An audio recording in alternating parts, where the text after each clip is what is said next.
Y hoy quiero compartir con ustedes la palabra del Señor en el libro de Ezequiel, capítulo 37. Y es una palabra que el Señor viene hablando a mi corazón, a mi vida, que el Señor viene trayendo, sonando como una campana. Esta palabra. Y hoy quiero compartirla con todos ustedes que están aquí, porque creo que es un llamado de Dios para cada uno de nosotros. Diga, para mí. Ay, no le entendí muy bien. ¿Para quién es? Para mí. Y yo lo recibo. Amén. ¿Cuántos pueden decir yo lo recibo en mi corazón? Gloria al Señor. Y el título que le puse a esta palabra es Dios tiene, diga conmigo, Dios tiene una visión de esperanza para mí. ¿Para cuántos? Para mí. ¿Sabe por qué? Porque Dios nos ama. Por eso es que Dios tiene una visión de esperanza. Dios ama a sus hijos. ¿Cuántos hijos de Dios hay acá? Amén. Gloria a Dios. Dios ama a sus hijos. Dios ama a la nación de Argentina. Y Él tiene una visión de esperanza para cada uno de nosotros. Menos mal, ¿no? ¿Usted qué dice? ¿Es posible de que podamos ver, de que Dios nos pueda ver con una visión de esperanza? ¿Usted cree que Dios lo puede ver así? Así es. Para poder entender todo lo que quiero charlar hoy, es que quiero compartir algunos detalles de la vida del profeta Ezequiel. Diga conmigo, Ezequiel. Ezequiel era un muchacho que nació en el seno de una familia sacerdotal. Eran cristianos, conocían al Dios verdadero, conocían al Dios poderoso, conocían el poder de Dios, y allí él escuchó durante su vida de lo que Dios podía hacer. Allí y así creció Ezequiel. Él vivía en Jerusalén y en el año 597 antes de Cristo, o sea que hace mucho, diga conmigo, hace mucho, fue llevado Ezequiel al exilio por los babilonios.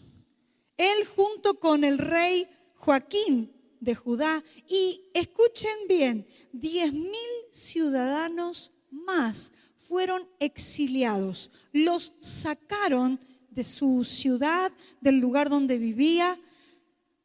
Quitaron de ese pueblo todo lo que ellos podían hacer. Todos los que se llevaron, no se llevaron a los peores, no se llevaron a los ladrones, no se llevaron a los vagos, no se llevaron a aquellas personas que no hacían nada, sino que se llevaron estos babilonios. Fíjense qué vivos que eran, ¿no? Porque se llevaron a los más inteligentes, se llevaron a los más destacados, incluidos los líderes militares, los artesanos y los herreros. ¿Y por qué dice artesanos y herreros? Porque vieron que en esa época, que no había computadoras, que no había maquinarias, todo se fabricaba a mano.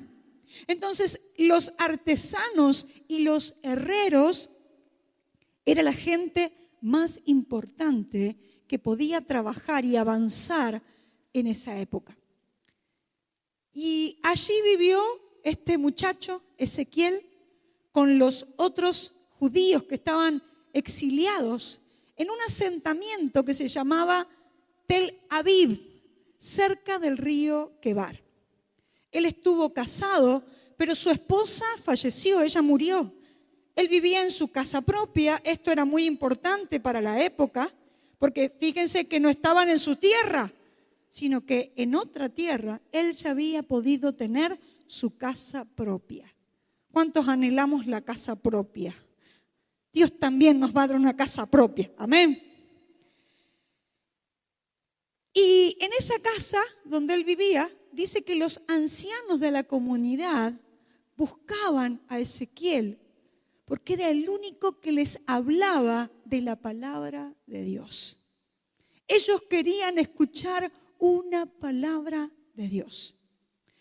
Dios se le presentó a Ezequiel en el capítulo 1, en el capítulo 2 y en el capítulo 3. Así que si ustedes quieren estudiar y hacer tarea, lean capítulo 1, 2 y 3 de Ezequiel para ver cómo Dios lo llamó. Y Dios, cuando lo llamó a Ezequiel, no lo llamó para que, a ver, Ezequiel, orá, Ezequiel, búscame. No. Dios lo llamó a Ezequiel para que sea un profeta. Decí conmigo, profeta. Dios lo llamó para que sea su profeta. Aquella gente, ese remanente de una nación destruida, necesitaba de un profeta. Necesitaba de la predicación de la palabra de Dios. Fíjense que ellos no estaban en su tierra, así que el templo que ellos tenían ya no lo tenían más. No tenían templo, no tenían casi religión, no tenían vida nacional. Ellos no podían ser ellos mismos porque estaban exiliados como esclavos. Ellos no tenían oportunidad de prosperar económicamente. Ellos estaban limitados. Dice que en esa época lo único que se escuchaba en el aire, ¿sabe qué eran? Quejas, murmuraciones, lamentos. Y Dios usó a Ezequiel para traerles a este pueblo un mensaje de advertencia, pero también un mensaje de salvación y de esperanza. El crimen aumenta. La paz en la sociedad parece que está como desapareciendo. El odio está a flor de piel. El matrimonio, las familias, es como que ya no se casan tantos como antes. Ya no hay tantas reuniones de familia como antes, porque el diablo está queriendo destruir la imagen de familia.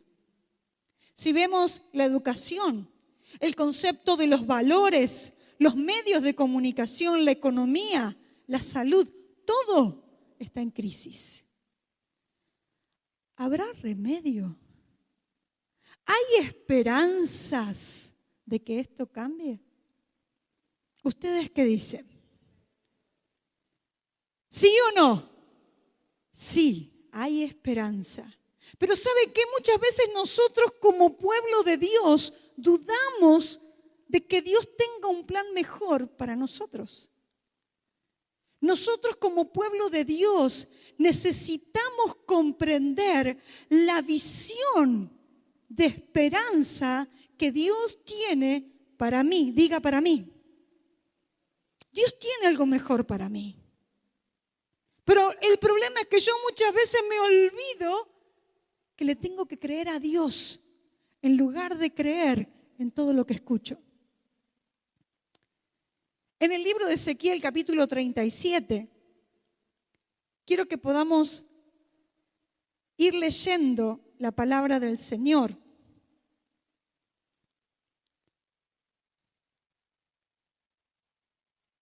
Dice, la mano de Jehová vino sobre mí y me llevó en el espíritu de Jehová y me puso en medio de un valle que estaba lleno de huesos. Y me hizo pasar cerca de ellos por todo en derredor. Y es aquí que eran muchísimos sobre la faz del campo y por cierto secos en gran, ¿qué dice en su Biblia? En gran manera. Y me dijo, hijo de hombre, ¿vivirán estos huesos? Y dije, Señor Jehová, tú lo sabes. Fíjense que Dios le mostró a Ezequiel una visión. Diga conmigo, una visión.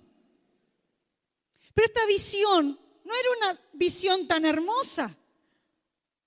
Dice que lo lleva a un lugar que era un valle donde había huesos humanos secos. Y no había pocos, había mucho, estaba lleno de huesos secos y estaban amontonados. Y repite, secos en gran manera. Y la voz de Dios le dice a Ezequiel, ¿vivirán estos huesos, Ezequiel? Pero hoy quiero que podamos juntos entender por qué Dios le dice a Ezequiel, lo hace ver esta visión. ¿Por qué no le mostró algo tan más lindo? Un parque con flores, un cielo, un mar, no sé, algo más lindo que esto. Pero Dios le quería enseñar algo a Ezequiel. Y hoy Dios me lo quiere enseñar a mí. Diga, Dios me lo quiere enseñar a mí. Lo número 1 que Dios nos quiere enseñar es que a pesar de la situación que yo esté viendo hoy, un valle de huesos secos, Dios me quiere enseñar que a pesar de lo terrible, lo espantoso que yo esté viendo con mis ojos, de lo que yo esté viviendo en mi casa, en mi vida, hay esperanza. ¿Qué hay?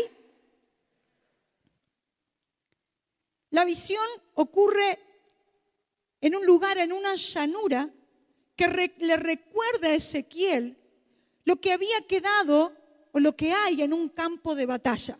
¿Alguien estuvo en una guerra alguna vez? ¿No? Menos mal. Porque no es un lindo lugar. Pero dice que lo que se ve en un campo de batalla, cuando termina la guerra, ¿qué hay? Cadáveres, sangre, pasado el tiempo, hay huesos, hay ruina, hay silencio, hay huesos secos. Ezequiel solamente vio huesos secos y lo repite, secos en gran manera. No tenían vida, no tenían nada, no tenían esperanza esos huesos. Ellos representaban la situación que estaba viviendo el pueblo de Israel. Esa situación triste, esa situación lastimosa. Y Dios aún a sí mismo, Dios le dice, le hace esta pregunta. ¿Vivirán estos huesos, Ezequiel? El profeta no se atreve a responderle a Dios. No le dijo sí, no le dijo no. Pero le dijo, Señor, tú lo sabes. Dios sabe que hay esperanza. Ezequiel sabía que había esperanza si Dios estaba allí. Dios nos dice en su palabra, en el libro de Efesios capítulo 2, versículo 1. Y Él os dio vida a vosotros cuando estabais muertos en vuestros delitos y pecados. Dios nos dio vida. Dios nos ve. Aunque estábamos muertos en nuestros delitos, en nuestros pecados, aunque no conocíamos de Dios, Dios sabía que hoy vos ibas a estar sentado allí. Dios sabía que vos ibas a estar escuchando esta palabra. Dios sabe lo que vos vas a hacer, porque Dios tiene esperanza que a pesar de lo que haya visto, que hayas hecho, Dios te va a usar. ¿Cuántos dicen amén a esto? Dale un fuerte aplauso al Señor. Hay esperanza. Alrededor nuestro vemos muchas cosas feas. Mucha gente que se burla de Dios. Mucha gente que se burla de lo que hacemos nosotros como cristianos. Hay muchos suicidios. Hay muchos jóvenes perdidos en la droga. Hay muchos hogares que lo único que se escucha de esa casa son peleas, son gritos. Vemos la cara triste de los niños. Vemos la desilusión. Vemos la desesperación cuando los han dejado sin trabajo. Pero hay esperanza. En nuestra ciudad, en nuestra comunidad, vemos cómo hay tantas cosas que se han arruinado. Cómo hay tantas cosas secas, porque Jesucristo no entró en ese lugar. Pero ¿sabes qué? Hay esperanza, porque Dios lo puede cambiar. ¿Cuántos creen que Dios lo puede cambiar? Amén. Lo segundo que Dios nos quiere enseñar es que hay agentes de cambio que son poderosos. Decí conmigo, poderosos. Pero con la mano así para adelante. Poderosos. Hay agentes de cambio que son poderosos. ¿Cómo podrían vivir los huesos secos? Dios le mostró al profeta que hay dos poderosos agentes de cambio.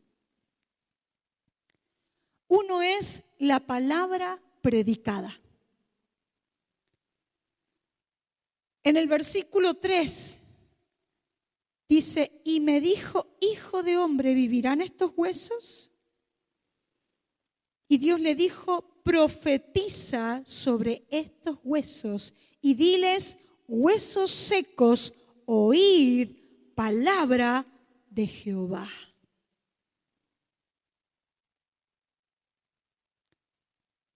Dios le devolvió la pelota a Ezequiel y lo mandó a predicar. Vos decile que vivan. Vos declará la palabra. Vos tenés que hacerlo. Pero y Ezequiel habrá visto esos huesos, pero a los huesos le voy a hablar. Muchas veces nosotros decimos, ¿a quién le voy a hablar? A ese que se burló, a mi compañera de trabajo, que tantas veces se burló de mí, le voy a hablar de Cristo. A ese corazón seco le voy a hablar. A mis amigos, los que tomábamos juntos cerveza en la esquina, a esos les voy a hablar. Sí, exactamente. A los huesos secos. Ezequiel era sacerdote. Y saben que en la antigüedad, en el Antiguo Testamento, el sacerdote no podía tocar los huesos. No podía acercarse a los huesos, a los cadáveres. Si llegaba a tocar esos huesos, iba a contaminarse por 7 días. Para Ezequiel, en su mente, él querría mantenerse lo más alejado posible de ese lugar. Pero Dios lo manda en esa visión a que se acerque a predicarle a esos huesos secos. Quizás nosotros vemos a la gente de nuestro alrededor y decimos, pero si este no va a cambiar más. ¿Pero qué le voy a predicar a esta otra? Mirá, con la lengua que tiene, las cosas que ha dicho de mí. Con todo lo que ha hecho. Y le voy a hablar de Cristo. Pero sabemos que están hundidos en una miseria espiritual. Sabemos que están hundidos en una miseria moral, religiosa. Y eso nos causa un rechazo. No me voy a acercar a ellos. No los voy a tocar. Mirá, ese fuma. No me voy a acercar. No lo voy a dejar entrar a mi casa. Pero ¿sabes qué? Tenemos que acercarnos. Pero tenemos que acercarnos con un amor genuino como el amor de Cristo. ¿Para qué? Para predicarles la palabra. Para que ellos también reciban la vida. ¿Cómo oirán sin haber quien les predique? Dios te quiere usar a vos para que ellos tengan vida y vida eterna. Y ya no sean más muertos que caminan en la sociedad, sino que estén vivos porque tienen la presencia de Jesucristo en ellos. Lo segundo, o el punto B, que nos hace llevar la vida de Cristo es el Espíritu vivificante de Dios. Versículos 9 y 10 dice la palabra: y me dijo, profetiza al Espíritu. Profetiza, hijo de hombre, y di al Espíritu: así ha dicho Jehová el Señor.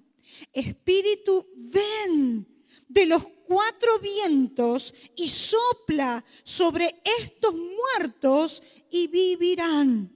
Y profeticé como me había mandado, y entró el Espíritu en ellos. Y vivieron y estuvieron sobre sus pies, y un ejército grande en extremo. Fíjense que esos huesos, no leímos la parte donde él comienza a ver que se suben, se va creciendo la carne y los tendones. Se había formado el cuerpo otra vez, pero no tenían el Espíritu. Sin el Espíritu nada somos. Decí conmigo, sin el Espíritu no soy nada. Juan 6:63 dice: el Espíritu es el que da vida. La carne para nada aprovecha. Las palabras que yo os he hablado son espíritu y son vida. Nosotros podemos predicar mucho y muy lindo y ser teólogos y sabernos la Biblia de tapa a tapa y podemos hablar muy lindo. Pero si en nosotros no está el Espíritu de Dios, todas las palabras que digamos van a caer en saco roto. Necesitamos tener el Espíritu Santo. Es necesario que el Señor envíe su Espíritu Santo sobre la gente, sobre esa gente a la que le queremos hablar, para que esos huesos secos se conviertan en personas que vivan, en personas que disfruten de su vida. Tenemos alrededor gente, pero que son entes caminando, que cumplen un horario, que van a trabajar, vuelven, comen, se van a dormir, pero no disfrutan de la vida. No saben lo que es amar, no pueden compartir porque todo es peleas y todo es grito y todo es sacrificio y todo es enojo, porque les falta Jesucristo. Ellos necesitan la vida de Cristo. Por eso cuando Jesús le dijo a los discípulos que tenían que ir a predicar, que tenían que enfrentarse con el mundo y llevarles el mensaje de Cristo, les ordenó que se quedaran en Jerusalén hasta que llegue el Espíritu Santo. Y eso lo vemos en Hechos 1:8. Y recibiréis poder cuando haya venido sobre vosotros, ¿quién? Ay, no los escuché. Y recibiréis poder cuando haya venido sobre vosotros.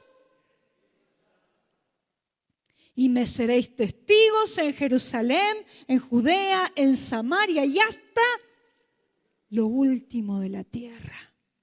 ¿Por qué Jesús le dijo esto a los discípulos? Porque sabían que podían hablar muy lindo, pero si no tenían la presencia del Espíritu Santo, que esa presencia es la que transforma, esa presencia es la que nos da vida, esa presencia es la que nos llena de poder, de pasión, de amor, porque nos hace conocerlo a Dios, nos hace vivir el amor de Dios, nos hace entender para qué nacimos, por qué Dios nos eligió. Ese es el poder del Espíritu Santo de Dios. Y dale un aplauso al Señor. Amén.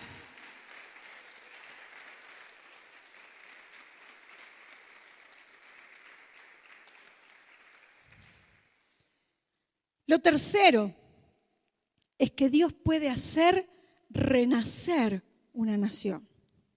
Y vos decís, pero toda la generación de mi familia un día conocieron de Dios, pero ya no están en el Señor. Son un valle de huesos secos. Uno en la droga, el otro en el alcohol, el otro indiferente, cerrados al Evangelio. ¿Cuántos amigos que veníamos todos juntos a la iglesia y hoy no están? Dios puede hacer renacer una nación. Dios da vida a los muertos. Dice Romanos 4:17. Escuchá lo que dice. Te he puesto por padre de muchas gentes delante de Dios, a quien creyó, el cual da vida. ¿Qué dice? Da vida a los muertos y llama las cosas que no son como si fuesen. Dios es el que da vida a los muertos. Es Dios. Es Dios el que nos hizo nacer a nosotros. Es Dios el que puso esa semilla en el vientre de nuestra madre y nos dio vida. Es Dios el único que nos da la vida. Es Dios el único dueño de nuestra propia vida. No somos nosotros. Yo no decido cuándo me muero. Bueno, me voy a morir media hora y vuelvo. No puedo. Estoy muy cansado, tengo muchos problemas. Me muero una semana y después vuelvo, ¿eh? ¿Me esperan? ¿Alguien me quiere esperar? No puedo. Porque el dueño de mi vida es Dios. Dice Ezequiel 37:10, y profeticé como me había mandado, y entró espíritu en ellos, y vivieron y estuvieron sobre sus pies un ejército grande en extremo. Dios puede tomar una sociedad muerta, corrompida, seca, y hacerla renacer, hacerla revivir. ¿Cuántos lo creen? Yo lo creo. Yo lo creo. Yo lo creo. ¿Vivirán estos huesos? Dice el Señor. ¿Vos qué pensás? Mi esposo, mi hermano, mi primo. Si no conocen de Dios, se van a ir al infierno. Mis sobrinos, mis amigos, mis hijos. Si no conocen de Dios, si no lo hacen el Señor de sus vidas, van a vivir como muertos caminantes, porque no tienen al Espíritu de Dios. Pero si yo lo creo, voy a profetizar. Amén. El cuarto y último punto. Dios tiene buenos propósitos para los que creen en Él. ¿Habrá alguien acá que cree en Dios? Amén. Ezequiel 37 del 11 al 14. Y esta palabra me encanta. Porque dice, me dijo luego, hijo de hombre, todos estos huesos son la casa de Israel. He aquí ellos dicen, nuestros huesos se secaron y pereció nuestra esperanza. Y somos del todo, ¿qué dice ahí? Destruidos. Por tanto, profetiza y diles, así ha dicho Jehová el Señor. He aquí yo abro vuestros sepulcros, pueblo mío, y os haré subir de vuestras sepulturas y os traeré a la tierra de Israel. Y sabréis que yo soy Jehová cuando abra vuestros sepulcros y os saque de vuestras sepulturas, pueblo mío. Y acá viene la mejor parte. Y pondré mi espíritu en vosotros y viviréis, y os haré reposar sobre vuestra tierra, y sabréis que yo Jehová hablé y lo hice, dijo Jehová. ¿Cuál es el propósito de Dios? Restaurar su relación con cada uno de nosotros, con todos los seres humanos. Dios quiere que todos los conozcan. Dios quiere hacerse conocido. Dios quiere restaurar a tu familia. Dios quiere que todos lleguen a conocerlo y los va a restaurar. Él los va a sacar de ese sepulcro y les va a dar una nueva vida. Dios tiene propósitos de bendición para sus hijos. Por eso hay esperanza. Decí conmigo, hay esperanza. Ahora créelo, hay esperanza. ¿Cuántas personas conoces que están derrotadas? ¿Cuántas personas conoces que viven tomando pastillas porque se quieren morir, porque no quieren vivir, porque están desesperadas, porque están encerradas, porque viven una continua pelea, porque no disfrutan el pan que comen? ¿Cuántas personas conoces que están derrotadas? Pero cuando llega Cristo hay esperanza, hay esperanza. No importa qué arruinada esté la sociedad, no importa cuánta corrupción haya en el gobierno, no importa que estés viendo de tu familia o de tus seres queridos un valle de huesos secos, no importa. Hay esperanza para nuestra ciudad. Hay esperanza para nuestra nación. No porque venga un político que nos levante, no porque venga un político que nos llene los bolsillos, sino por la gran misericordia de Dios, que no quiere que ninguno se pierda, sino que todos sean salvos y conozcan la verdad que es Jesucristo. Amén.